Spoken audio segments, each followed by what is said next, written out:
You are listening to DC Comics Rush Hour, a podcast for DC Comics fans by a DC Comics fan. That's me. So good morning, everybody. This is John Paul, the old Titan himself, coming to you live. Well, it depends on when you're listening to this, but live from my rush hour drive to work. I know that sounds exciting. What we talk about will be. So today, topic for today. I know yesterday I promised we'd get to a couple of things I didn't get to, and Doomsday Clock and so on, which I'm going to, but I wanted to, before we got too far away from them, go over the mid-season finales. So for today, Supergirl mid-season finale. Where to begin? Since I didn't really get to cover the last couple of episodes of Supergirl before the crossover, and just now getting to this kind of gives me a chance to talk about the whole Legion introduction so far. Now, there is a little bit more of a outright Legion introduction, I guess, in the next episode. When it comes back from the break, the title of the return episode on January 15th, I believe it is. January 15th. The title of that episode is The Legion of Superheroes. But the episode before the crossover, we actually got introduced to, I guess technically two of them, because Mon-El's there. But we're going to put Mon-El aside since he's been around for an entire season. Outside of Mon-El, they came across a ship that was discovered underneath the harbor. Kind of a odd place for it. I'm not really sure why that was the location. They didn't really explain that. But okay, whatever. That location aside. We were introduced to the ship, and inside it there were several pods. There was interlac writing all over. And Mon-El was discovered inside the ship. This is all kind of a really fast recap of the one before the crossover. And the ship starts malfunctioning, or one of the pods does, and they have to break out the person inside it, otherwise, turns out to be a she, will drown. And Mon-El has not yet regained enough of his strength to be able to break the tube. So Supergirl breaks it, and they release a girl, dark-haired. And when I say dark-haired, I mean, if I remember right, it's like pure black hair. But dark-haired girl who kind of slumps over into his arms unconscious. They rush her back, of course, to the med unit and everything. And you hear Mon-El saying multiple phrases like Quirrell this and Imra that and so on. So you hear different names from the Legion. Yay, cool. Except, of course, they had to go and screw up one thing. And I know this is minor. It shouldn't matter. But at the same time, if it's that minor and shouldn't matter, why not do it right? And that is, the dark-haired girl is Imra Ardeen, Saturn Girl. Alright, so, just on the surface, she should be blonde. About as blonde can get. There are plenty of people in the Legion of every hair color, multiple races, you name it. So it's not like they have a diversity issue, really. And I know if you bring out another good-looking blonde girl to stand next to good-looking blonde girl, Supergirl, the TV executive type people don't like that on screen. They like to have contrasts and such. But okay, then use somebody else. I don't know. I don't know why they changed that. Doesn't make sense, but okay. Let's assume for a minute and move past it that's all they're changing is just the color of her hair. Okay, fine. Who's to say she hasn't changed it before on a mission or something? So, yeah, we'll go with that. It's changed for the mission. She's really blonde. Mon-El and Supergirl talk, and there's other, current episode stuff that goes on. And finally, at the end of the episode, she is awake and comes out of it and comes rushing into Mon-El's arms. Big kiss. And it turns out that Monel and Saturn Girl are married. Yeah. Wrong. I'm sorry, but wrong. That just doesn't work. But, okay. There are several fan theories about how this could be not really the truth. Saturn Girl projecting this into Monel's mind. Yeah, some of that stuff could be true, but at this point, I don't think we've even, been introduced to the fact that she's a telepath. So there's no reason to even go down that route. No hints of it. If it ends up happening that none of the story is true, fine. That's cool. But at the moment, we have to pretty much just take them at their word. So she's a dark-haired wife of Monel. And I know that has nothing to do with personality. That is just circumstance. But why did they have to go and screw that up? So I remind myself, this is Earth, I believe 38 is the number they've given it. Why 38? I'm sure somebody had a reason.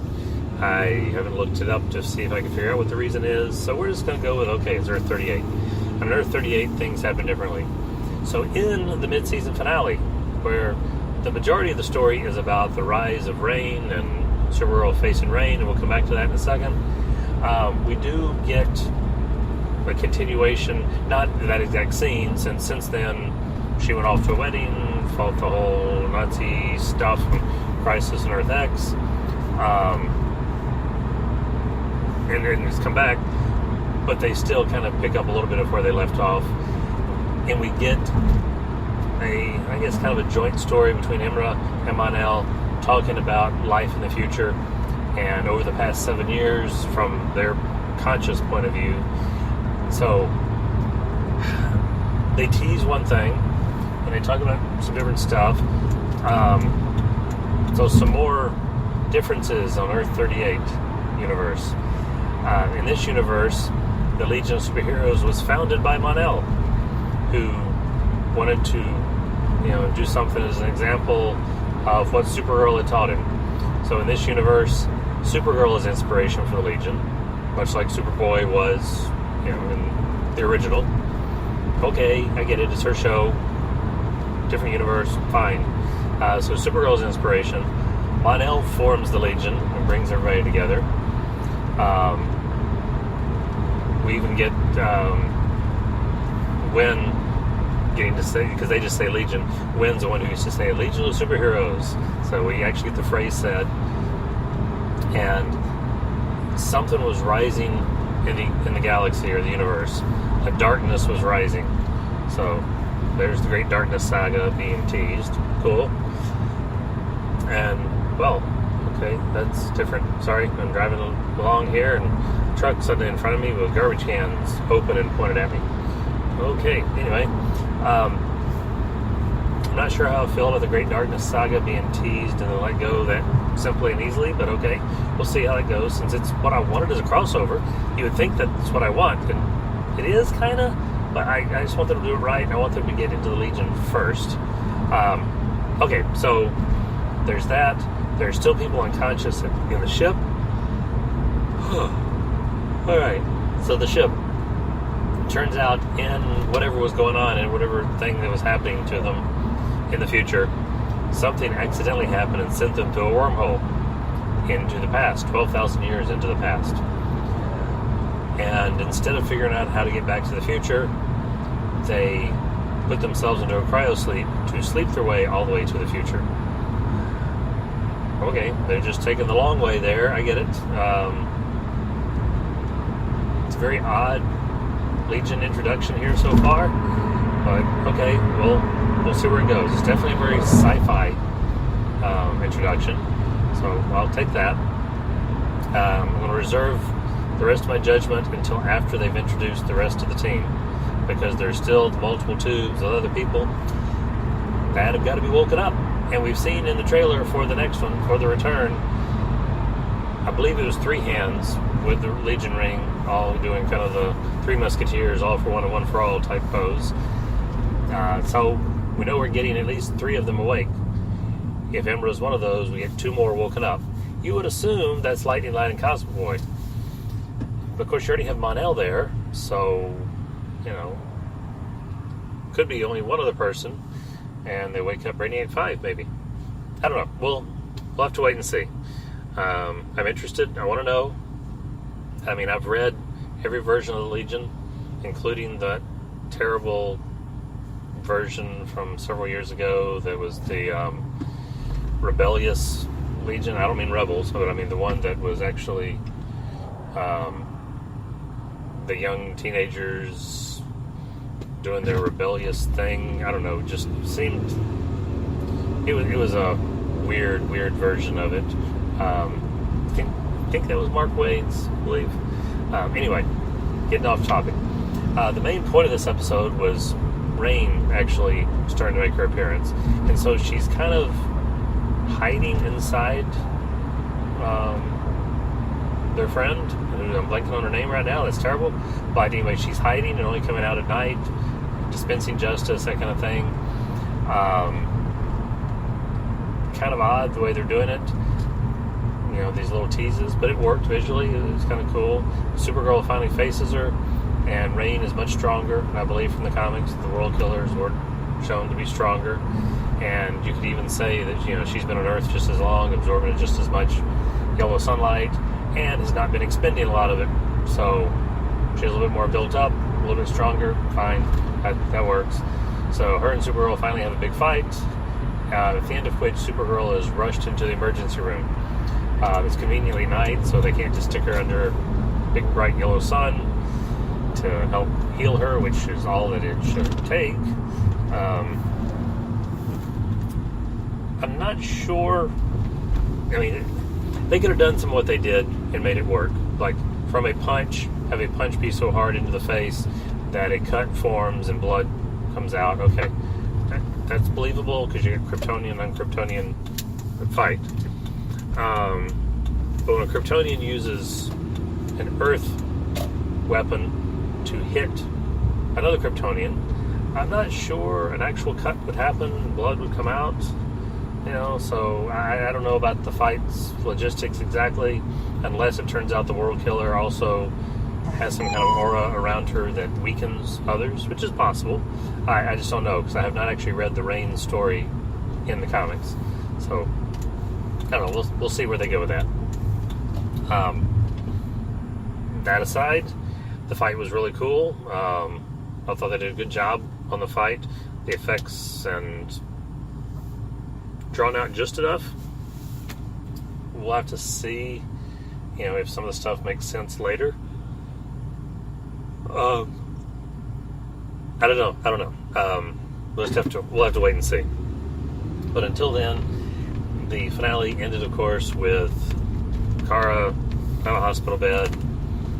They're trying to revive her. Is she dead? Is she not?